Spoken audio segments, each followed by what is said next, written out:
भीतर जो हमारा नाभि चक्र है, मणिपुर चक्र है, जब उस पे आप ध्यान करते हो, संयम करते हो, तो आपको अपने शरीर के व्यू का, उसकी स्थिति का पूरा ज्ञान हो जाता है।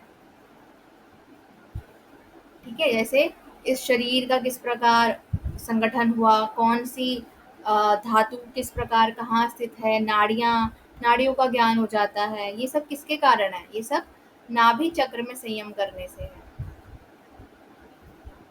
अब कंठकूप पर संयम करने से क्या होता है? कंठकूपे शुद्ध पिपाशा निवृत्ति। कंठकूप में संयम कर लेने से भूख और प्यास की निवृत्ति हो जाती है। कूर्म नाड्याम स्थैर्यम, जो हमारी कूर्म नाड़ी है, अगर हम वहां पे संयम करते हैं तो स्थिरता की प्राप्ति होती है। जैसे जब आप नमस्कार मुद्रा करते हो, प्रणाम मुद्रा करते हो और अपने दोनों अंगूठों को, हाथों के अंगूठों को अपने कंठकूप पर लगाते हो, आंखें बंद करते हो थोड़ी देर के लिए, तो मन में स्थिरता आती है, क्योंकि आप वहां पे, जबकि कूर्म नाड़ी है वो भी प्रेस हो रही होती है, जिससे आप स्थिरता को प्राप्त करते हो। कूर्म नाड़ी, कूर्म जो है ये कछुए से रिलेटेड शब्द है और ये हमारा एक उपप्राण भी है। ध्यान रखना है, हमारा उपप्राण है कूर्म। और कूर्म का फंक्शन क्या होते हैं? कूर्म प्राण का फंक्शन बताओ कोई।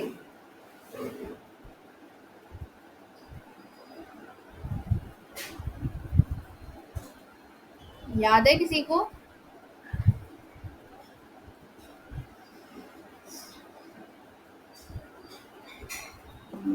देखो, कूर्म प्राण का जो फंक्शन है वो है पलक झपकाना।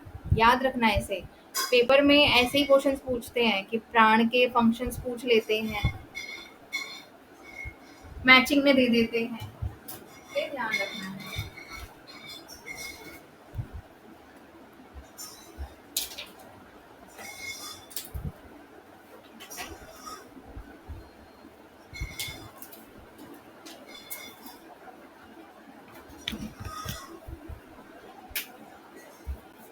अब आगे चलते हैं।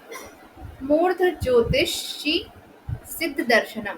मूर्ध ज्योतिषी सिद्ध दर्शनम, जो मूर्धा है, जो हमारा ललाट है, ठीक है। मूर्धा क्या होता है? हमारा जहाँ पे हमारे बालों की जो लेयर स्टार्ट होती है, ठीक है, जहाँ पे हमारा ललाट है, माथा है, उसके जो ऊपर लाइनिंग जा रही है हमारे हेयर्स की, वही क्या है? मूर्धा है। उसमें संयम करने से मूर्धा की ज्योति में, मूर्धा में क्या है? ज्योति स्थित है, उसमें आप जब संयम करोगे तो आपको सिद्ध पुरुषों के दर्शन होते हैं, ऐसा बताया गया है। जितने भी महात्मा संत हैं, योगी हुए हैं, उनके दर्शन होते हैं जब आप मूर्धा ज्योति में ध्यान करते हो। अब आगे बताया है अगला सूत्र, वेरी वेरी इंपॉर्टेंट, ध्यान देंगे इस पे, कि तीनों में बिना संयम किए भी हमें सिद्धि मिल सकती है। तीनों की बात हो रही है यहाँ पे, धारणा, ध्यान, समाधि। तीनों में बिना संयम किए भी एक सिद्धि है, जिसे बोला है प्रातिभात्वा सर्वम। प्रातिभ मतलब होता है ज्ञान, ठीक है, पूर्व ज्ञान। प्रातिभ ज्ञान उत्पन्न होने से, यानी कि प्रातिभ ज्ञान कैसा ज्ञान? बिना किसी संयम के योगी को पहले कही हुई जितनी भी बातें हैं, उन सभी कही हुई बातों का क्या होता है? ज्ञान हो जाता है। प्रातिभात्वा सर्वम 33वां सूत्र इम्पोर्टेंट है। ऐसे ही पहले पाद का 33वां सूत्र इम्पोर्टेंट है, मैत्री करुणा मुदितो वाला। ये प्रातिभ ज्ञान कैसे प्राप्त होता है? मतलब ये पहले से हमें मिला होता है कि कुछ करना होता है? नहीं, ये तो देखो संयम की बात हुई ना, धारणा, ध्यान, समाधि। जो आपके जितने पहले बहिरंग साधन बताए प्रत्याहार तक, जब आप उनको सिद्ध करते हो, उससे भी हमें विवेक ख्याति, जैसे बताया, विवेक ख्याति की तरह ही है ये। जब विवेक ख्याति प्राप्त हो जाती है, विवेक ज्ञान, वैसा ही है ये ज्ञान। तो जैसे आपने बताया था प्रत्याहार करने से हमें पूर्व जन्म की जो चीजें हैं याद आने लगती हैं, वैसे ही ये भी है प्रातिभ। हाँ, पूर्व ठीक में है। कही हुई सारी बातों का ज्ञान हो जाता है उसे, ठीक है। आगे चलते हैं। जैसे सूर्य होता है ना, सूर्य की जो प्रभा होती है, जैसे आपको सनराइजिंग दिखता है, स्टार्टिंग में बहुत धुंधला सा दिखेगा, हल्की हल्की उसकी आकृति दिखेगी, है ना, ब्राइट ऑरेंज कलर का दिखाई देगा, बहुत सुंदर सा। ऐसे ही हमारा जो प्रातिभाद्वा ज्ञान है, ऐसा ही दिखता है, उसी प्रकार ही होता है। ठीक है, मनुष्य सब वस्तुओं को देख सकता है उसमें, तो हल्की हल्की उसकी झलक दिखने लग जाती है, प्रातिभाद्वा सर्वम। अगला सूत्र है हृदय चित्त संवित। हृदय चित्त संवित मतलब जब आप किसी के हृदय में संयम करते हैं तो उससे भी चित्त के स्वरूप का ज्ञान हो जाता है। एक तो एक चित्त के स्वरूप का ज्ञान कब होता है, जब आप दूसरे के चित्त में संयम करने से भी चित्त के स्वरूप का ज्ञान हो जाता है ना, ये भी हमने पढ़ा था। और हृदय में संयम करने से भी चित्त के स्वरूप का ज्ञान हो जाता है। अब आगे चलते हैं। ये वाला सूत्र भी बहुत इंपॉर्टेंट है, याद रखना है इसे। सत्व पुरुषयोर, सत्व पुरुषयोर त्यंता संकीर्णयोः प्रत्यया विशेषो भोगः परार्थात् स्वार्थ संयमात् पुरुष ज्ञानम। यहाँ पे परार्थ शब्द बोला गया है बुद्धि के लिए और स्वार्थ शब्द बोला गया है पुरुष के लिए। तो सत्व यहाँ पे बुद्धि के लिए बोला गया है। सत्व पुरुषयोर त्यंता संकीर्णयोः, कि जो सत्व जो बुद्धि है और जो पुरुष है, जब दोनों परस्पर, ये दोनों क्या है, भिन्न है, लेकिन अविद्या के कारण दोनों क्या दिखते हैं, दोनों एक प्रतीत होते हैं, तो अभेद नहीं हो पाता उनका। ठीक है, भेद नहीं कर पाते हम उनका, वही क्या है उस टाइम भोग कहलाता है। तो हमें क्या करना है, परार्थ प्रतीति से जो भिन्न, जो स्वार्थ प्रतीति है, बुद्धि से भिन्न क्या है, स्वार्थ प्रतीति यानी पुरुष जो है, अगर आप पुरुष में स्वार्थ प्रतीति में संयम करोगे तो उससे क्या होगा, पुरुष में संयम करने से, स्वार्थ प्रतीति में संयम करने से पुरुष का ज्ञान हो जाता है, ये बताया है। बुद्धि और पुरुष दोनों अलग हैं, लेकिन जब एक होने लग जाए अविद्या के कारण, तब आप उसको भोग समझिए। अविद्या के कारण क्या है, दोनों एक प्रतीत होते हैं, उसे ही हम अस्मिता का नाम देते हैं। ठीक है, लेकिन जब आप परार्थ को छोड़ देते हो, परार्थ में संयम नहीं करते, बुद्धि को नहीं जानना, हमें किसको जानना है, पुरुष को जानना है, तो स्वार्थ में संयम करेंगे। जब अपने स्वार्थ में संयम किया तो ऑटोमेटिकली पुरुष का ज्ञान हो जाता है, ये इसमें बताया है। अगला सूत्र इंपॉर्टेंट है, ये भी वेरी वेरी इंपॉर्टेंट है। क्या बताया है, ततः प्रातिभ श्रावण वेदना दर्शा स्वाद वार्ता जायन्ते। 36वां सूत्र क्या कह रहा है, जब आप स्वार्थ में संयम करते हो और क्या मिलता है, एक तो पुरुष का ज्ञान हो जाता है स्वार्थ में संयम करने से, साथ ही साथ 6 सिद्धियां और मिलती हैं। वो 6 सिद्धियां क्या हैं, पहली सीक्वेंस से प्रातिभ, दूसरा श्रावण, तीसरा वेदन, चौथा आदर्श, पांचवा आस्वाद और छठा वार्ता। ये 6 सिद्धियां प्राप्त होती हैं किसमें संयम करने से, स्वार्थ में संयम करने से। अब एक एक को जानते हैं, प्रातिभ क्या है, श्रावण क्या है, वेदन क्या है। प्रातिभ क्या होता है, अभी हमने प्रातिभाद्वा सर्वम पढ़ा, ऐसे ही यहाँ पे बताया है। जो प्रातिभ है उसमें हमें भूत का, भविष्य का और वर्तमान का, साथ ही साथ जो सूक्ष्म है, जो ढकी हुई है और जो दूर देश में स्थित है, उन सब वस्तुओं का ज्ञान हो जाता है, उन सब का प्रत्यक्ष हो जाता है योगी को।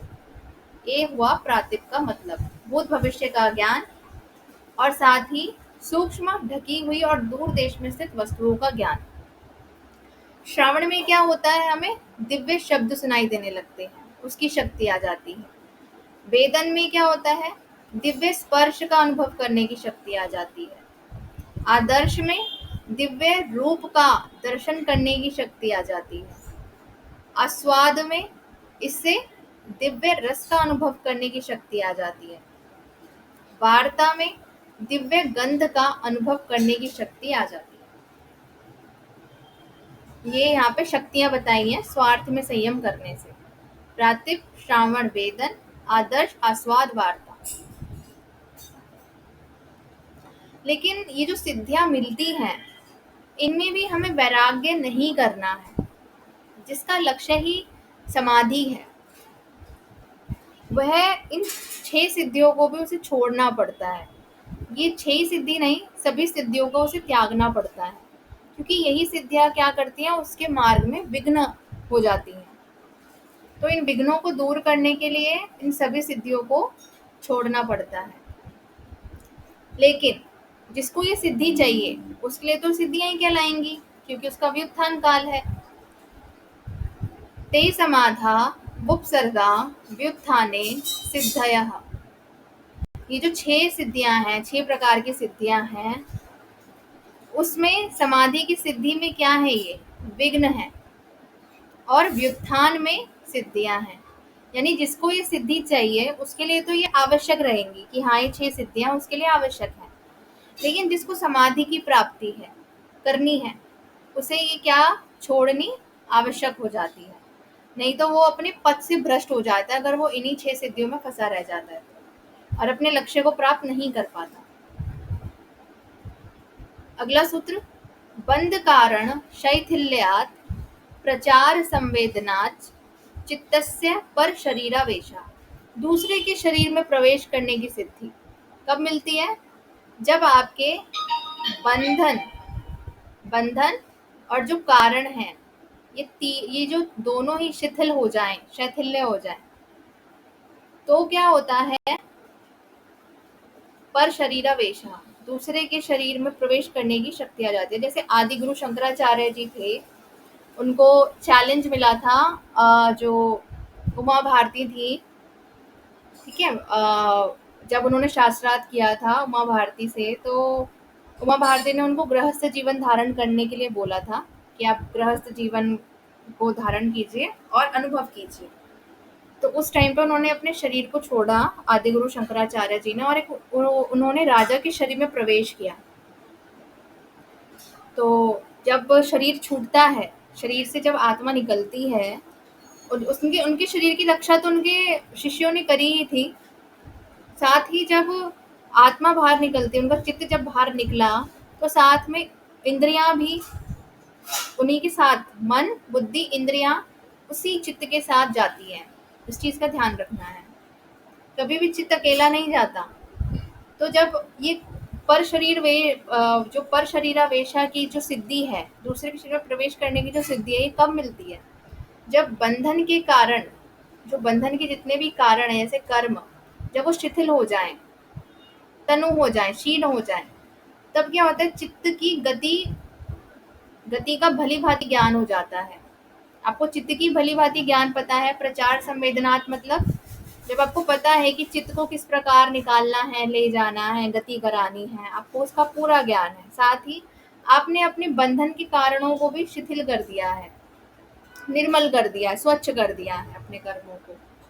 तो उससे क्या होगा, योगी के चित्त में, जो योगी का चित्त है, वो दूसरे के शरीर में आसानी से प्रवेश कर सकता है। लेकिन कंडीशन यहाँ 2 रखी है। कौन कौन सी कंडीशन, एक तो आपने अपने बंधन के कारण को शिथिल करना है, और दूसरा चित्त की गति का ज्ञान होना। ये दोनों ही कंडीशन अप्लाइड होती हैं, तभी आप दूसरे के शरीर में प्रवेश कर सकते हो। और जहाँ चित्त जाता है वहाँ वहाँ उसके साथ इंद्रियां भी जाती हैं।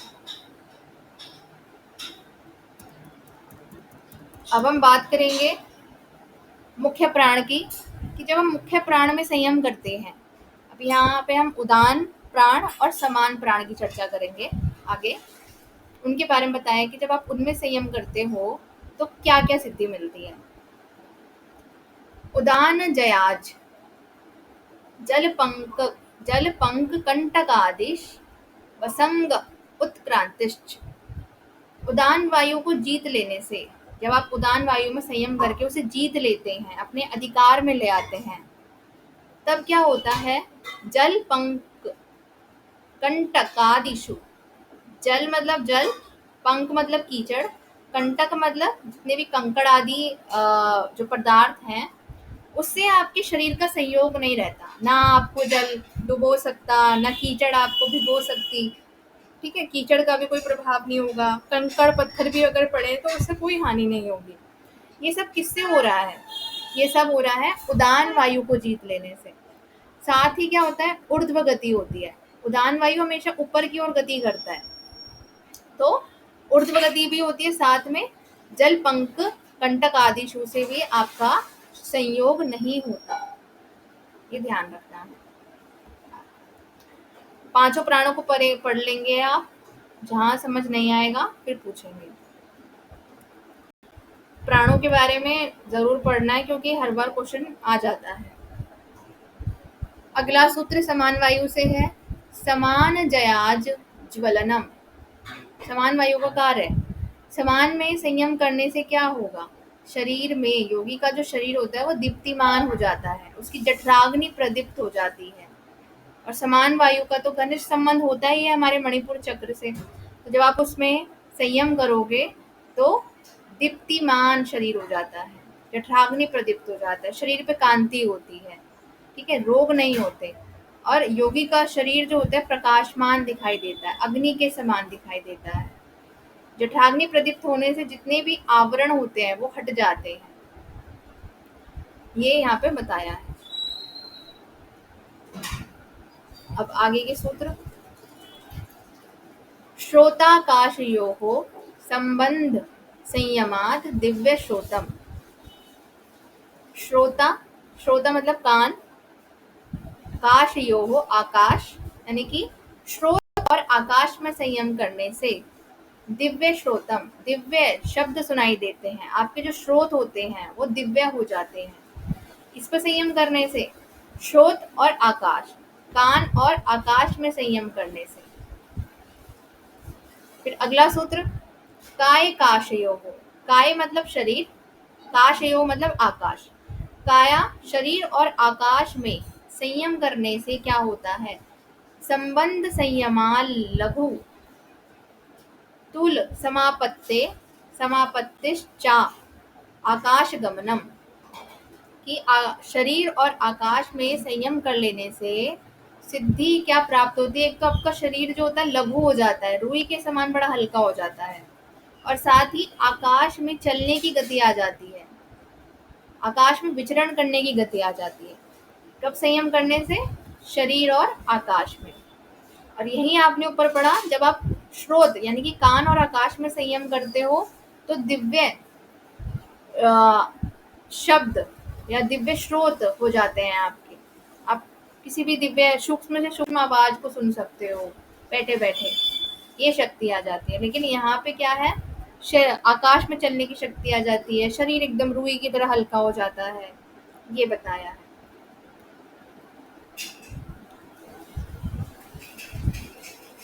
तो अभी के लिए यहीं पे रखते हैं क्लास को। अभी अगर डाउट है तो कुछ भी पूछ सकते हैं इस क्लास से रिलेटेड।